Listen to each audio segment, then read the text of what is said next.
Hello friends, आप सभी का हमारे चैनल एजुकोना स्टडी में स्वागत है। जैसा कि आप सभी को पता है कि हम रोजाना सुबह 5 बजे करंट अफेयर्स की क्लास उपलब्ध करा रहे हैं, जो आपके रेलवे, बैंक, एसएससी आदि सभी प्रकार की परीक्षाओं के लिए बहुत ही महत्वपूर्ण है। दोस्तों, अगर अभी तक आपने हमारे चैनल को सब्सक्राइब नहीं किया तो कृपया अभी सब्सक्राइब कर लें और लाइक, शेयर और कमेंट्स भी जरूर करें। दोस्तों, साथ ही इस वीडियो का PDF हमारे टेलीग्राम ग्रुप एजुकोना स्टडी से प्राप्त कर सकते हैं। साथ ही इस वीडियो के डिस्क्रिप्शन में लिंक दी गई है, जहाँ से आप PDF डाउनलोड कर सकते हैं। तो चलिए शुरू करते हैं आज की करंट अफेयर्स। पहला क्वेश्चन, संयुक्त राष्ट्र आयोग का मुख्यालय अंतर्राष्ट्रीय धार्मिक स्वतंत्रता कहाँ स्थित है? उत्तर वाशिंगटन DC, US। अगला क्वेश्चन, यक्षगान किस भारतीय राज्य में पारंपरिक रंगमंच का रूप है? उत्तर कर्नाटक। अगला क्वेश्चन, नामेरी राष्ट्रीय उद्यान किस राज्य में है? उत्तर असम। अगला क्वेश्चन, राष्ट्रीय एल्युमिनियम कंपनी नालको का मुख्यालय कहाँ स्थित है? उत्तर भुवनेश्वर, उड़ीसा।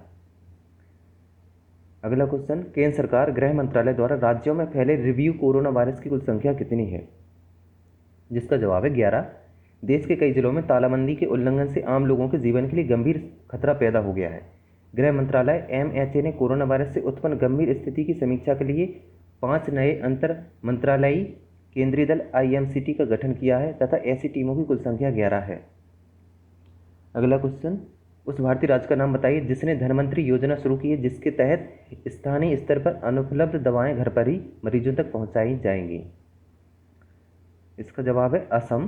कोरोना वायरस अब देश भर में व्याप्त है और बहुत से लोग अब को लॉकडाउन के दौरान अपने क्षेत्र में आवश्यक दवा प्राप्त किए बिना सख्त तनाव में है।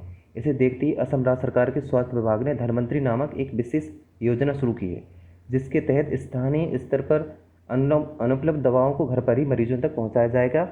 यह दवा 200 रुपये तक मुफ्त है। अगला क्वेश्चन, किस भारतीय राज्य के मुख्यमंत्री ने महिला स्वयं सहायता समूहों के लिए शून्य ब्याज ऋण योजना शुरू की है?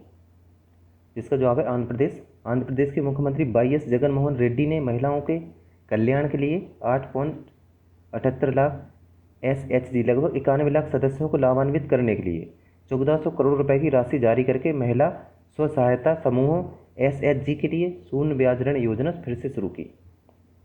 अगला क्वेश्चन, उस बैंक का नाम बताइए जिसने आपातकालीन स्थितियों के दौरान अनुबंध प्रबंधन नामक कार्यशाला आयोजित करने के लिए अखिल भारतीय प्रबंधन संघ AIMA के साथ भागीदारी की। जिसका आंसर है विश्व बैंक। विश्व बैंक ने AIMA all India management association के साथ हाथ मिलाया है, जो भारत के सबसे प्रसिद्ध बिजनेस स्कूलों में से एक है, जिसमें बैंक वित्त पोषित परियोजनाओं के कार्यान्वयन पर कोरोना वायरस महामारी के प्रभाव के बारे में जागरूकता पैदा करने के उद्देश्य से आपातकालीन स्थितियों के दौरान कॉन्ट्रैक्ट मैनेजमेंट नामक एक वर्चुअल वर्कशॉप का आयोजन किया है। वर्ल्ड बैंक के प्रेसिडेंट हैं David Malpass, MD and CFO Anshula Kant, chief economist Penney Goldberg, जिसका हेडक्वार्टर वाशिंगटन DC में है, और मेंबर IBRD के 189 तथा IDA के 173। अगला क्वेश्चन, पहली गैर बैंक कंपनी का नाम बताइए जो प्रीपेड इंस्ट्रूमेंट्स के लिए सह ब्रांडिंग व्यवस्था में प्रवेश करने के लिए RBI को मंजूरी देती है। जिसका जवाब है ट्रांसकॉर्प इंटरनेशनल लिमिटेड। अग्रणी विदेशी मुद्रा और भुगतान समाधान प्रदाता ट्रांसकॉर्प इंटरनेशनल लिमिटेड TIL एक 25 वर्षीय PSE सूचीबद्ध कंपनी प्री इंस्ट्रूमेंट्स के लिए सह ब्रांडिंग व्यवस्था में प्रवेश करने के लिए भारतीय रिजर्व बैंक RBI को प्राप्त करने वाली पहली गैर बैंक कंपनी बन गई है, जिसका कोविड-19 महामारी के मौजूदा प्रकोप के कारण 35 लाख से अधिक दुकानों और ऑनलाइन गेटवे में उपयोग किया जा सकता है। अगला क्वेश्चन, क्या रेटिंग्स के अनुमान के अनुसार वित्त वर्ष 2021 के लिए भारत का सकल मूल्य वर्धित ग्रोस वैल्यू एडेड क्या है? जिसका जवाब है 1.4%। केयर रेटिंग्स ने भारत के सकल घरेलू उत्पाद GDP को राष्ट्रव्यापी तालाबंदी के कारण गतिविधियों में व्यवधान और ठहराव की वजह से वित्त वर्ष 2020 से 21 के लिए 1.1% से 1.2% के बीच अनुमानित किया है। सकल मूल्य वर्धित GVA वित्त वर्ष 21 के लिए 1.4% बढ़ने का अनुमान लगाया गया है। अगला क्वेश्चन, उस व्यक्ति का नाम बताइए जिसे केंद्रीय सतर्कता आयुक्त CBC के रूप में नियुक्त किया गया है। जिसका आंसर है संजय कोठारी। राष्ट्रपति भवन की विज्ञप्ति के अनुसार संजय कोठारी राष्ट्रपति के सचिव को शनिवार को केंद्रीय सतर्कता आयुक्त के रूप में नियुक्त किया गया था, जो देश के भ्रष्टाचार निरोधक प्रहरी CBC के प्रमुख थे।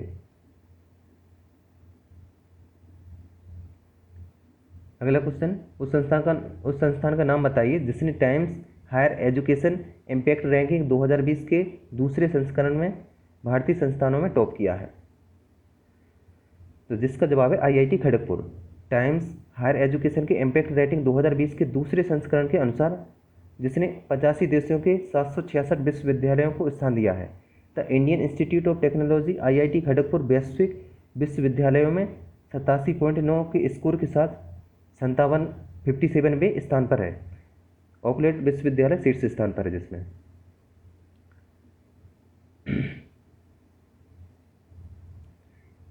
यूनिवर्सिटी ऑफ ऑकलैंड पहले स्थान पर है, यूनिवर्सिटी ऑफ सिडनी दूसरे पे है और वेस्टर्न सिडनी यूनिवर्सिटी तीसरे पर, ला ट्रोब यूनिवर्सिटी चौथे स्थान पर और 5वें पर है एरिजोना स्टेट यूनिवर्सिटी।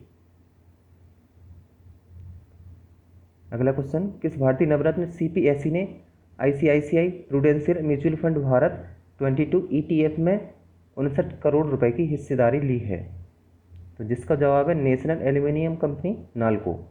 आईसीआईसीआई के prudential mutual fund Bharat 22 ETF ने खुले बाजार में लेन देन के माध्यम से नेशनल एल्यूमिनियम कंपनी नालको में रुपए 59 करोड़ रुपए का शेयर उठाया।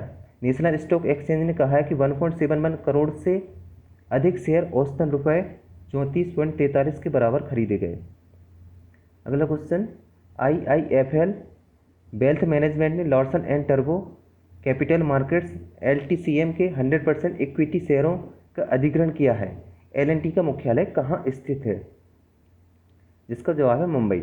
आईआईएफएल वेल्थ मैनेजमेंट ने लॉर्सन एंड टर्बो कैपिटल मार्केट्स एलटीसीएम के 100% इक्विटी शेयरों का अधिग्रहण किया है, जो एलएनटी फाइनेंस होल्डिंग्स की पूर्ण स्वामित्व वाली सहायक कंपनी है, जो 230 करोड़ रुपए के लिए एलटीसीएम की नगद शेष राशि के लिए अपेक्षित नियामक अनुमोदन प्राप्त कर रही है। एलएनटी का मुख्यालय मुंबई महाराष्ट्र में है। अगला क्वेश्चन, केंद्रीय सशस्त्र पुलिस बल सीएपीएफ ने शारीरिक स्पर्श के बिना फाइलों और दस्तावेजों की आवाजाही को सक्षम करने के लिए ई कार्यालय ई ऑफिस एप्लीकेशन लॉन्च किया है। तो जिसका जवाब है केंद्रीय औद्योगिक सुरक्षा बल सीआईएसएफ। केंद्रीय औद्योगिक सुरक्षा बल सीआईएसएफ ने भौतिक स्पर्श के बिना फाइलों और दस्तावेजों की आवाजाही को सक्षम बनाने के लिए ई कार्यालय नाम से एक इलेक्ट्रॉनिक कार्यालय अनुप्रयोग शुरू किया ताकि कोरोना वायरस संक्रमण को रोका जा सके।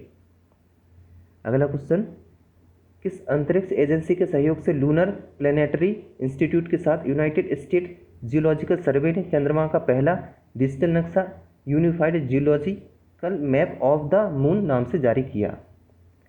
जिसका जवाब है NASA national aeronautics and space administration. USGS United states geological survey astrology science centre के वैज्ञानिकों ने नासा और लूनर प्लेनेटरी इंस्टीट्यूट के साथ मिलकर चंद्रमा का पहला डिजिटल एकीकृत वैश्विक भूवैज्ञानिक नक्शा जारी किया है। नासा का फॉर्मेशन 29 जुलाई 1958 में हुआ था। हेडक्वार्टर वॉशिंगटन डीसी में, जिसका मोटो है for the benefit of all, और इसके एडमिनिस्ट्रेटर हैं जिम ब्रिडेनस्टाइन और सीएफओ हैं जेफ डेविड। अगला क्वेश्चन, उस संस्थान का नाम बताइए जिसने कोविड-19 के लिए पीसीआर और लैब परीक्षणों के लिए चुंबकीय नैनोकण आधारित आरएनए निष्कर्षण किट विकसित की है। तो जिसका जवाब है Shri Chitra Tirunal institute for medical sciences and technology. Shri Chitra Tirunal institute for medical sciences and technology Thiruvananthapuram ने कोविड-19 परीक्षणों के लिए स्वैब के नमूनों से आरएनए को अलग करने के लिए राइबोन्यूक्लिक एसिड आरएनए निष्कर्षण किट अर्थात चित्रा मैग्ना विकसित किया है। इस संस्थान ने इस तकनीक के लिए एक पेटेंट के लिए आवेदन किया है। अगला क्वेश्चन, किस भारतीय संस्थान ने कोविड-19 का पता लगाने के लिए पहली जांच free real time PCR diagnostics परख विकसित की है? जिसका जवाब है आईआईटी दिल्ली। भारतीय प्रौद्योगिकी संस्थान आईआईटी दिल्ली के Kusuma school of the biological sciences के एसबीएस के शोधकर्ताओं ने कोविड-19 का परीक्षण करने में मदद करने के लिए कोविड-19 का पता लगाने के लिए पहली जांच निःशुल्क रियल टाइम पीसीआर डायग्नोस्टिक्स परख विकसित की, जिसे आईसीएमआर से मंजूरी मिल गई है। अगला क्वेश्चन, 24 अप्रैल 2020 को चीनी अंतरिक्ष दिवस के अवसर पर चीन ने अपने प्रथम मंगल अन्वेषण मिशन को क्या नाम दिया है? तो जिसका जवाब है तिएनवेन-1। चीन के राष्ट्रीय अंतर्राष्ट्रीय प्रशासन CNSA ने अपने पहले मंगल अन्वेषण मिशन को तिएनवेन-1 नाम दिया है और स्पेस डे के ऑनलाइन उत्सव के दौरान अपने लोगो लेनेक्स यूतियान को भी जारी किया है, जो देश के पहले उपग्रह के प्रक्षेपण की 50वीं वर्षगांठ का प्रतीक है। चीन के प्राइम मिनिस्टर हैं ली केqiang, प्रेसिडेंट हैं शी जिनपिंग और करेंसी है रेनबिनबी और पार्लियामेंट है National People's Congress. Answer of the last day. Friends, कल मैंने आपसे क्वेश्चन पूछा था फिच रेटिंग्स के outlook global economic outlook GEO के अनुसार फाइनेंशियल ईयर 2021 के लिए भारत के GDP विकास दर क्या है, तो जिसका सही जवाब है 0.8%। Question of the day, UNESCO द्वारा आयोजित विश्व पुस्तक और कॉपीराइट दिवस हर साल कब मनाया जाता है। तो फ्रेंड्स, इस क्वेश्चन का जवाब आपको कमेंट बॉक्स में देना है और इस क्वेश्चन के बारे में आप जितने ज़्यादा से ज़्यादा लिख सकते हैं ज़रूर लिखें। और फ्रेंड्स, अगर आपको हमारा वीडियो पसंद आया है तो वीडियो को लाइक ज़रूर करें, साथ में शेयर और सब्सक्राइब करना ना भूलें। धन्यवाद।